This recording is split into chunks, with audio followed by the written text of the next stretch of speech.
지금 현재 상한가에 들어가 있는 종목 수가 조금 더 늘어나고 있는 그 상황인데요. 지금 해저터널 관련된 그 종목군들의 움직임이 장 초반부터 상당히 강했는데 지금 가격 제한폭까지 올라서고 있는 그 구간입니다. 울트라건설, 특수건설 지금 상한가 시세 나오고 있고요. 일경산업개발이 11%대, 동아지질도 7% 이상의 급등세가 현재 펼쳐지고 있는 구간입니다.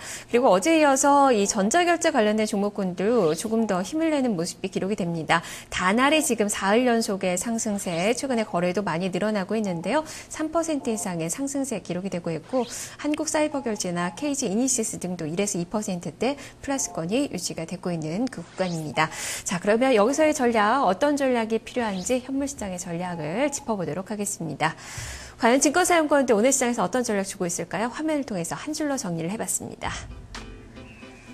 한양증권 임동락 연구원입니다. 탄력적인 상승은 제한적일 전망이다라는 의견입니다. 중소형주와 코스닥 시장으로 대응을 해보자라는 시각을 전했습니다. 현대증권 배성영 연구원입니다. 제한적인 반등 시도가 나타나고 있다면서 엔화의 방향에 주목을 해보자라는 의견을 제시를 했습니다. 다음은 동양증권 조병현 연구원입니다. BOJ의 무한대의 양적 완화 발표 시에 엔화의 추가 약세 가능성을 주목을 해보자라는 시각입니다. 삼성증권 임수균 연구원입니다. 원화 강세 수혜가 기대되는 내수업종에 관심을 유지를 하자라는 의견을 제시를 했습니다. 대부분이 시장에 대해서는 제한적인 상승을 기대를 하고 있는 그 구간이고요. 모두 다 오늘은 좀 같은 곳을 보고 있네요. 이 일본의 BOJ 회의 결과로 인해서 엔화의 흐름이 어떻게 나타날지, 그리고 우리 시장에 영향이 얼마만큼 좀 미치게 될지, 이런 부분들을 계산하느라 좀 바쁜 그 모습들이 나타나고 있습니다. 자, 이 중에서 한양증권 임동락 연구원 만나보겠습니다. 연구원이 안녕하세요. 네, 안녕하세요. 네, 일단은 시장은 좀 차분하게 강과권의 움직임이 유지가 되고 있습니다. 하지만 정말 지지부진한 장세가 좀 유지가 되고 있어요. 모멘텀도 없고 이 삼중고에도 시달리는 모습도 나타나고 있고, 오늘은 또 BOJ 회의 이러한 또 이벤트도 있는 날인데요. 오늘 시장을 어떻게 봐야 될까요? 네, 일단 시장이 반등에 나서고 있습니다만 탄력적인 반등은 제한이 되고 있는 모습입니다. 아무래도 어떤 수급 불균형을 좀 벗어나서 시장 분위기가 좀 제대로 바뀌기 위해서는 일단은 이제 미국의 그 부채 한도 증액 관련된 불확실성이 완화가 되거나 또는 이제 매크로 모멘텀이 강해질 필요가 있겠는데요. 전반적인 증시 환경을 감안을 할 때 시장의 변곡점을 만들어내기에는 좀 이른 시점이라고 이렇게 판단을 하고 있습니다. 일단 이제 그 펀더멘털 여건과 밀접한 어떤 정치적 불확실성이 확대된 구간에서는 아무래도 이제 어떤 미국 쪽의 모멘텀, 매크로 모멘텀은 좀 지연이 될 수밖에 없을 것이라고 보여지고요.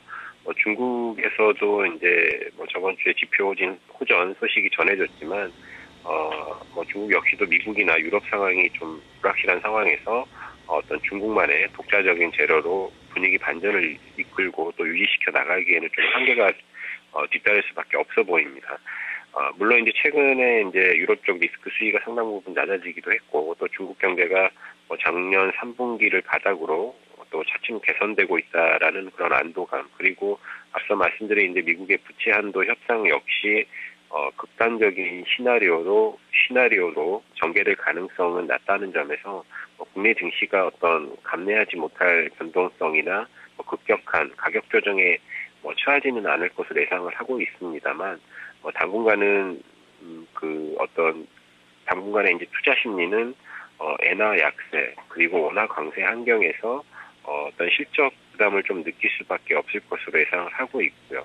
그리고 이제 수급적인 측면에서도 뱅가드 이슈 또한 아직은 좀 우려의 시선들이 높기 때문에 기간 조정 흐름을 빠르게 벗어나기는 좀 어렵지 않나 이렇게 판단을 하고 있습니다. 네, 당분간은 이렇게 좀 지루한 장세가 예측이 된다라는 말씀이시군요. 그렇다면 기간 조정 장세에서의 대응 전략은 어떻게 세워야 될지, 여전히 코스닥 시장 중소형주 쪽으로의 매매 전략을 세워야 될까요? 일단은 그 기존에 이제 그 코스닥 내지 중소형주에 대한 어떤 대응을 유지할 필요는 있을 것 같습니다. 물론 이제 그 기간 조정이 상당 부분 진행이 된 만큼 기술적 반등이 언제든지는 나타날 수 있기 때문에 전반적으로 이제 뒤늦게 좀 그 어떤 매도에 동참할 필요는 없어 보이는데, 그렇지만 이제 지난주에 전해진 어떤 그런 그 중국 쪽 호재 같은 경우는 좀 급락을 제어하거나 하방 경직을 이끄는 수준에 좀 그칠 가능성이 높고요. 또 전반적인 모멘텀이나 수급 환경이 어떤 반등 연속성을 확보하기는 좀 미흡하다라는 생각을 가지고 있기 때문에 반등 구간에 또 추격 매수를 좀 자제할 필요가 있을 것 같습니다. 그렇다면 아직은 좀 종목 대응에 주력하는 것이 효과적이겠고요. 말씀드린 대로 이제 중소형주라든지 코스닥 시장에 대한 관심을 높여가는 것이 수익률 제고에 유리할 것으로 이렇게 판단을 하고 있습니다. 그리고 이제 대형주 매매 같은 경우는 어떤 수급이라든지 모멘텀 측면에서 어떤 가격적인 수준보다는 좀 타이밍이 중요해 보이는데요. 시기적으로 볼 때는 2월달 정도, 2월달 이후가 좀 적절하지 않나 이렇게 판단을 하고 있습니다. 2월달에 들어서면 외국인의 그 매도 규모를 통한 어떤 뱅가드 펀드의 성향을 좀 더 확인을 할 수가 있을 것 같고요. 미국의 부채 한도 협상에 대한 컨센서스도 어느 정도 이렇게 형성이 되면서 이런 것들에 대한 내성이 상당 부분 강화될 것으로 예상을 하고 있는 상태이고요.